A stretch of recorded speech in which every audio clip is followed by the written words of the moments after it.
It's another beautiful Wednesday, and I hope you are having a fantastic day as well. It's just past mid-year, and there's still lots more I know you want to get done. So here's a few productivity hacks from productivity platform ClickUp that you can use to keep you on track. Number 1, get your most important and biggest tasks done in the morning to maximize brain power.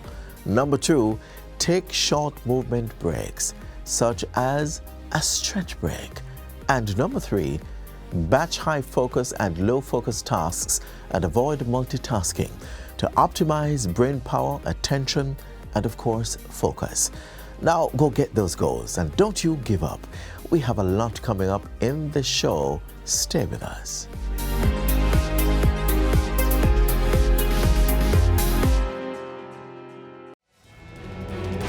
Concerned about uncollected garbage at home?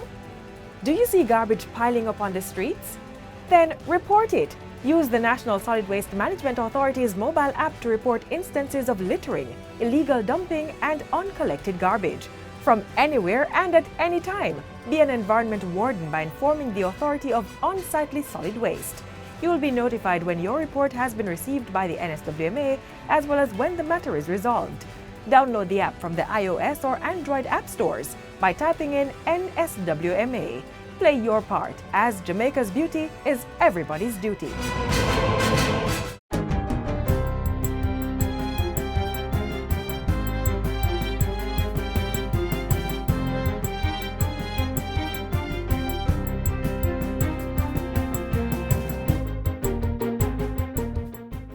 Good day, I'm Theodore Henry, and this is your JIS News for Wednesday, July 12, 2023. The Ministry of Health is reminding Jamaicans to take precaution against the excessive heat wave being experienced in the country and throughout the world. Portfolio Minister Dr. Christopher Tufton gave the urging in a statement to Parliament yesterday, as he advised that the heat wave was harmful and could potentially be fatal. We are seeing record increases in temperatures, and so the public, and in particular the most vulnerable, include extreme ages, the young and the not so young, over 60s, persons with comorbidities, outdoor workers, such as our farmers and construction workers, are advised to take precautionary measures to reduce exposure to heat and to limit the serious effects it can have on the body. Minister Tufton is advising that persons who work outdoors should manage their exposure and hydrate as much as possible with water. In addition, Dr. Tufton recommends that persons stay in shaded areas where possible, wear light-colored, loose-fitting clothing, and get adequate rest. Meanwhile, the Health Ministry is encouraging Jamaicans to observe the infection prevention and control protocols as the country sees a slight uptick in COVID-19 cases. Minister Christopher Tufton advises that even though the cases have increased, they remain relatively low and there is no need for alarm. He, however, stresses that vulnerable persons, such as the elderly and those with comorbid illnesses, are still at risk. COVID is still very present in our population. This is not an attempt at alarming the population. We have seen an uptick in cases. In a sense, the comforting aspect of that is that we're not seeing any major uptick in deaths or even in hospitalization in our isolation wards, meaning severe cases. The health minister is urging persons, especially vulnerable groups, to practice hand washing and sanitizing, the wearing of masks, and being consistent with coughing and sneezing etiquette, especially when in public spaces. Also, all eligible persons are advised to take the influenza and COVID-19 vaccines, which remain available. Minister Tufton reports that recorded data shows COVID-19 admissions are low generally, with less than 20% of isolation space occupied. An average of 100 patients are recorded daily. This has been the case since January this year and includes both suspected and confirmed cases. The proportion of confirmed cases, however, has shown an increase over the last month from 12 confirmed cases on June 12th to 35 on July 10th. Of that number, 13 were moderately ill and 1 critically ill. There were no severely ill patients up to the point of this statement. A total of 1,105 civilians who work on contracts will be regularized in permanent posts within the Jamaica Constabulary Force, JCF. The move is in keeping with the government's commitment to reduce the number of contract workers within the public service. Minister of National Security and Deputy Prime Minister Dr. Horace Chang made the disclosure during a statement to the House of Representatives on Tuesday. Dr. Chang says these workers will now be able to access the benefits afforded to permanent government employees, such as basic health insurance and a pension upon retirement. This marks a major and significant milestone in the practice of employing civilian workers to support non-policing function in the Jamaica Constabulary Force. These workers for several decades were employed on fixed-term contracts, which limited their access to critical health and pension benefits. Dr. Chang told the House that an audit by the Office of the Services Commission for the period August 1, 2018 to April 30, 2021 found that the JCF had a civilian staff complement of approximately 1,900 persons. Close to 50% were employed on a contractual basis. The duties performed by the civilian staff include administrative roles in areas such as accounting, human resource management, medical services, information technology, sanitation, and janitorial services. Their work is critical to the proper functioning of the organization and allows the trained servicemen and women to focus more fully on core policing functions that directly combat crime. The practice of sending these workers home after more than 30 years of service in many cases, which as a handshake will now end. Jamaica's emergency fiber optic ring is 90% complete as work on the National Broadband initiative saw significant advancement during the 2022-2023 fiscal year. Minister of Foreign Affairs and Foreign Trade, Senator Kamina Johnson-Smith, provided the update at last Friday's sitting of the Senate.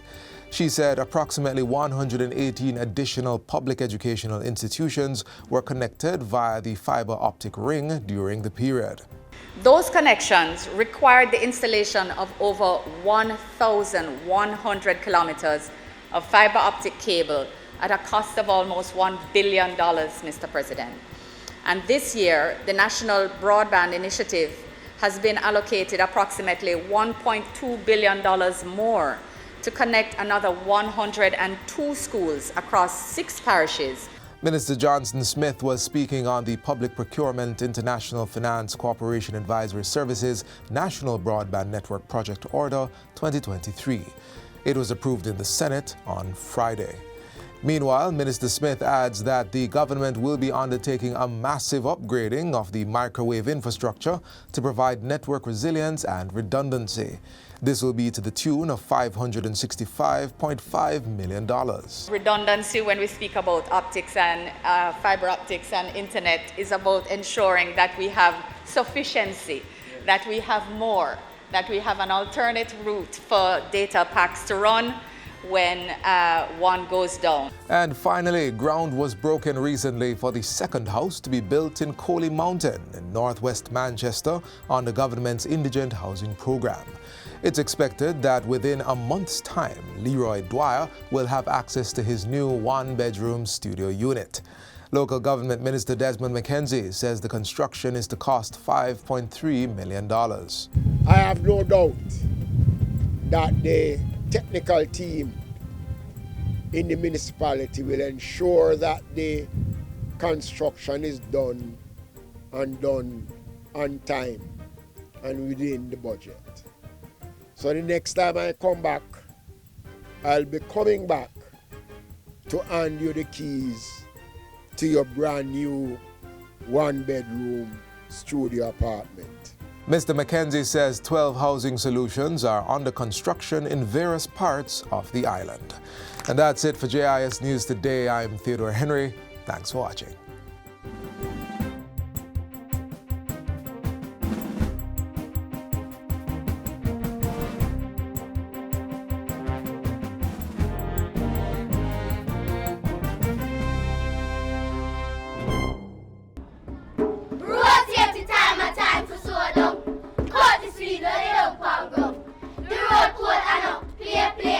Use the light in a night or day. Speed kills, but in a hurry. Hit child and then I cry sorry. But if you decode the speed, nobody life wouldn't bleed. What stop beg and plead? Just cut the speed, cut the speed. Taxi, bus driver, bike man, whole order, Mark X and Honda. Where are FIFA? Where are race? So stop.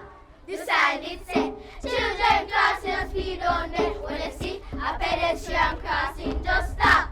Don't drive past them. Road safety time a time for slow down. Cut the speed or you don't come ground.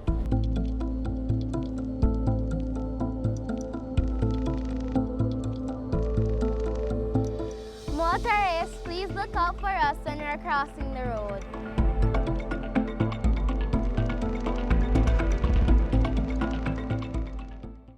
Jamaica's creative scene is warming up. The capital, Kingston, was recently voted as the world's best creative destination. At the Creative Tourism Awards, the government is also boosting the potential of the orange economy with another major investment, this time in film. Learn more now.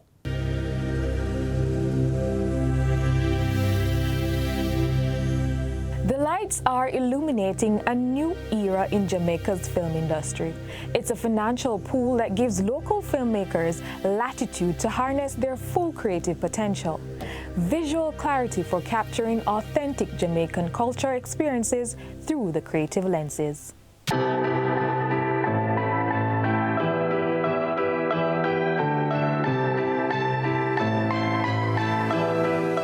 The Ministry of Finance and the Public Service, in its partnership, will provide, Madam Speaker, an initial amount of $1 billion over 2 years with $500 million in 23-24 in financing for the establishment of the Jamaica Screen Fund. It's a stellar partnership with the Ministry of Industry, Investment and Commerce to provide the right financial backing to drive Jamaica's film industry. The work of the Screen Fund will be executed through the Jamaica Film Commission, an arm of the government's investment agency, the Jamaica Promotions Corporation, JAMPRO. Former Film Commissioner Renee Robinson has served as a guiding light to the establishment of the long-awaited Jamaica Screen Fund. Renee tells us more about the strategic role the fund will play in expanding Jamaica's film industry. What is the Jamaica Screen Fund? Before I tell you exactly what the fund is, what I do want to tell you is that the fund is going to be a game changer for Jamaica. So the Jamaica Screen Fund, the inaugural Jamaica Screen Fund, is going to provide an opportunity for the government of Jamaica to support local content through the development and productions phases. How much work went into the establishment of? So much work. Oh my gosh, there's just been so much happening, and the hard work starts now of being able to structure the governance, the management process, and to make sure that it is transparent, sustainable, that it demonstrates impact, and that we're able to utilize it to really identify high potential projects that are going to be able to have economic impact and commercial viability in the future. And how exactly will the fund work? We're still working out the details of how the fund will function. The ultimate goal is support for local, but of course there's going to need to be some avenue for support and for collaborations internationally, because our ultimate goal is to make sure that our local content gets seen internationally and has access to new audiences. So how did the ministry work to get the fund established? We saw that there was a need to develop this part of our economy, to employ more people, make sure people who have the natural abilities get a chance. It was a discussion between Minister of Finance, Dr. Nigel Clark, and myself. We decided to set up a fund to make sure people can have some assurance that there is funding for their ideas. How will the Screen Fund be structured? Structured with a board, most likely from private and public sector.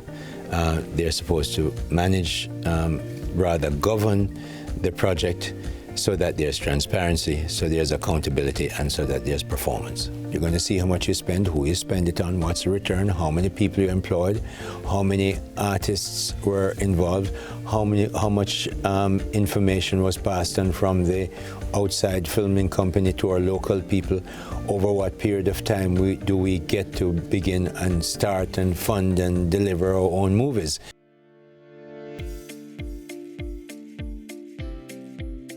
Here at the Caribbean School of Media and Communication at the University of the West Indies, Mona campus, adjunct lecturer Kevin Jackson shares his expectations of the Screen Fund for students in film production. It means many things. This Film Fund is, a long time coming. It's something that we definitely need. I do believe that this is an opportunity for students to be able to work on bigger projects. With the fund stimulating more productions, there'll be more places for students to work and gain the experience they need to, get to that level. Jackson is also hoping that the Screen Fund will make provisions for animated films. Jamaica is definitely in a position where we need more animated content. We have tons of children's stories that can be converted into animation. We have tons of ideas that have been pitched at Kingston, that have been pitched in the animation networks, that have been pitched all over the Caribbean, even in Anime Caribbean, that can become something big, and this Film Fund can help to get those animations made. The Screen Fund is set to revolutionize Jamaica's film industry and create an ecosystem to ensure its sustainability. President of the Jamaica Film and Television Association, JAFTA, Saeed Thomas, says it is providing hope for Jamaica's film industry. So I think the overall feeling is one of hope that with this it gives better access and it gives more of an opportunity to see if we can step into feature films and episodics and just overall more content for Jamaica. JAFTA is known for its film development initiatives that are centered around developing the best in local content. It's why Saeed believes that with the right funding, Jamaica will release more content for the international market. With the Film Fund, there's more content. With more content means you are able to market better and you are able to push the content on an international platform. And especially one of the major things we've had here is content with lower production value. So I would hope that the Film Fund will be able to improve our production value, improve our storytelling, which would then mean that we will be more competitive on the international market. I think the Screen Fund is going to really help to reposition Jamaica. So when I started in the role, and as you know, I go to the various film festivals, and the questions and the discussions that were being held at that time was more around, I want to come and shoot in Jamaica. Do you guys offer incentives? What is the process? How do I apply for a permit? Those kinds of things. And then more recently, we're starting to see that in market internationally, persons are asking, how can I see Jamaican film? What are Jamaicans creating and where can I see it? So there's a global demand, and that has been a very recent shift. I would say those conversations started happening from 2019, 2020. Renee also adds that unaudited data for January 2022 to February 2023 shows film production expenditure, which is money that goes directly into the Jamaican economy, at $22 million. Jamaica also celebrates an historic film achievement as local film Raw Materials has qualified for an Academy Award Oscar nomination for 2024. What are the plans to increase the pool of funds in the future? If after we put in this fund, we see that the new film commissioner and the new project manager work together to make sure they get maximum use out of this money, and we will be monitoring it, then of course, as we see that money, that investment really did create new sources of energy, innovation, and films, because that's what we're talking about, then that gives the impetus for the government to fund more. The Jamaica Screen Fund is positioning Jamaica's film industry for growth and attracting more partnerships and opportunities for the sector. It's providing a greater reach for Jamaican films on the international market.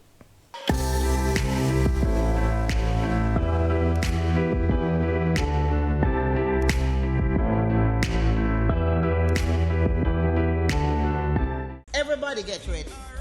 It's festival time again.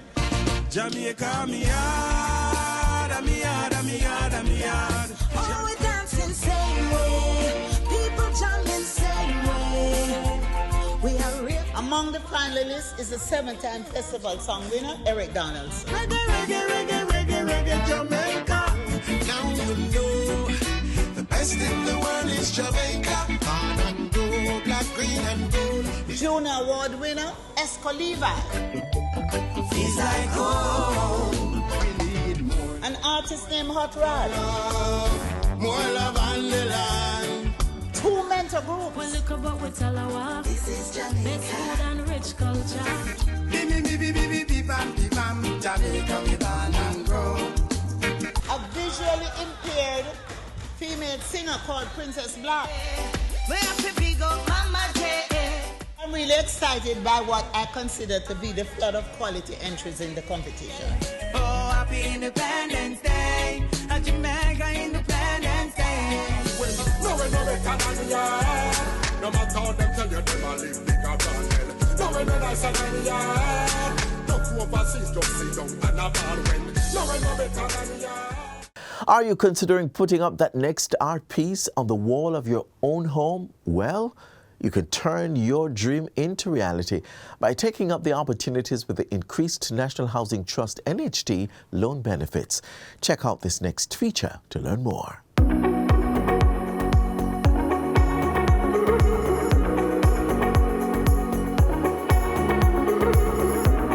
A review of the NHT's loan limit has been undertaken with the intent of improving the affordability to contributors.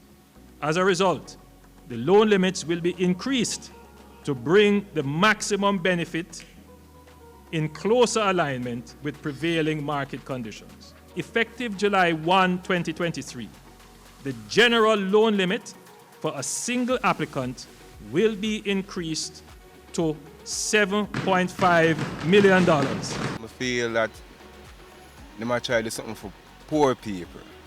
It not reach 100%, but it's getting there. That's a good increase because for persons who are struggling like myself, it can find a little bit easier. They might increase the chance people can get for other house or can have things, isn't it? Pedestrians reacting to the news revealed by Prime Minister Andrew Holness in Parliament. As the Prime Minister stated, single applicants will go from $6.5 million to $7.5 million.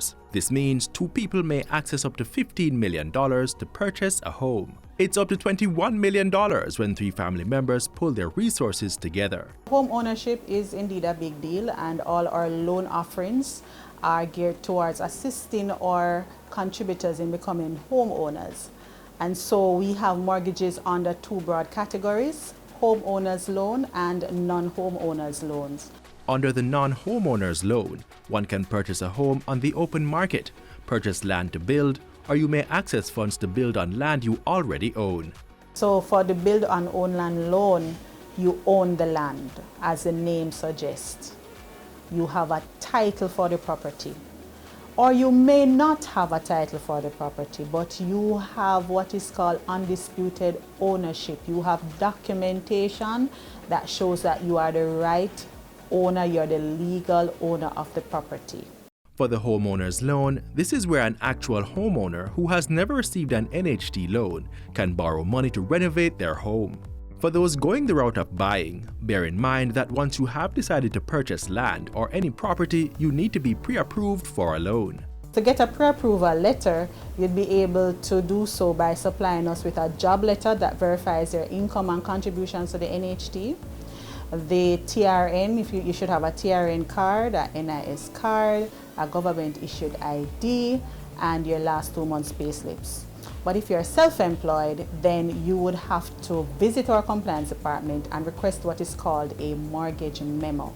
This is simply an electronic statement on our system that confirms to the person who will prepare your letter that you are indeed qualified and you have paid all your contributions on time. So you're ready to buy a property and you're considering an NHT housing scheme. Here's something to consider. The NHT will, from time to time, offer to its contributors housing solutions for sale. Now, if you want to be qualified for an NHT scheme solution, there are two main things that must be considered. One, where you live and work in proximity to the scheme. That's one. And the number of points you would have accumulated over your work life. So the longer you are contributing, the more points you would have accumulated. And for every 52 weeks that you are a contributor, you are awarded 20 points. So that adds up over time. If you are considering purchasing NHT housing, be sure to keep up to date with their website for all the relevant information. And when you are ready to purchase, be sure you have all your relevant data on hand. So you're going to want to have on hand records of your employment issues. So person will say to me, Mrs. Smith, I'm ready to apply for my scheme. And I say, how long have you been contributing? And the answer is enough years. No, you need to know when you worked at a particular company and for how many years. Because when you are doing your online application for scheme, you need to be very specific. You worked at Montego Bay Club 2000 to 2010. You worked at Dundee 1985 to 1990. So you have to be very specific. And for those people who may want to subdivide land and build with other like-minded individuals, Cluster housing has been renamed and rebranded, and it is now called Build 9. Okay, so it's no longer cluster, it's Build 9. So what is Build 9?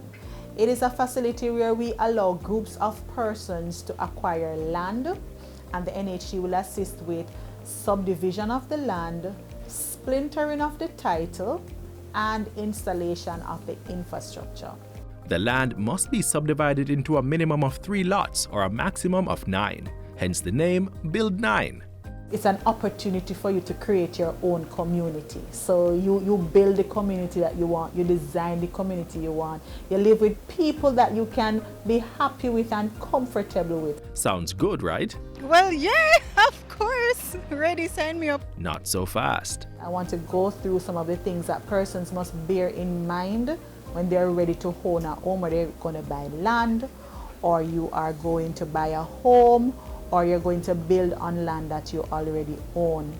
There are some expenses that you must prepare for. And so a sale agreement, you have to pay for that. You have to pay a valuator to do a valuation report. You have to pay a surveyor to do a survey on the property to ensure that there are no breaches or encroachment. So the property is not on your neighbor property, and the house is not too close to the border, those simple things. In addition, you need to have the attorney fee, which is usually 3% of the sale agreement and sometimes more. For more information, please contact the National Housing Trust at its corporate office, 4 Park Boulevard, Kingston 5, or give them a call at 876-929-6500-9. Happy house hunting!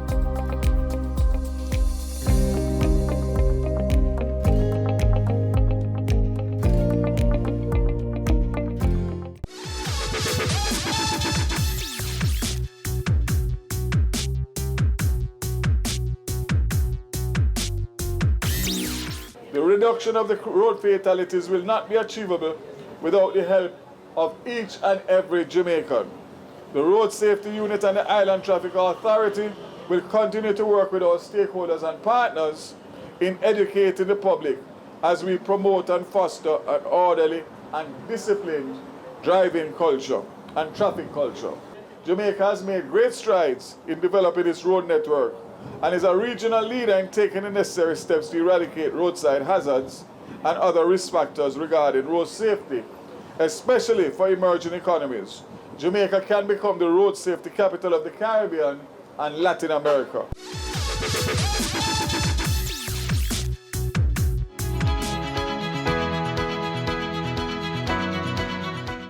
That's where we leave you today on this edition of Jamaica Magazine. Be sure to join us again tomorrow for another lineup of insightful and engaging content. You can also find more content like this on our website, jis.gov.jm. Don't forget to send us your feedback on today's show or any other programs via email to jamaicamagazine@jis.gov.jm. On behalf of the entire production team, I'm Adrian Atkinson. All good. This has been a production of the Jamaica Information Service, the voice of Jamaica.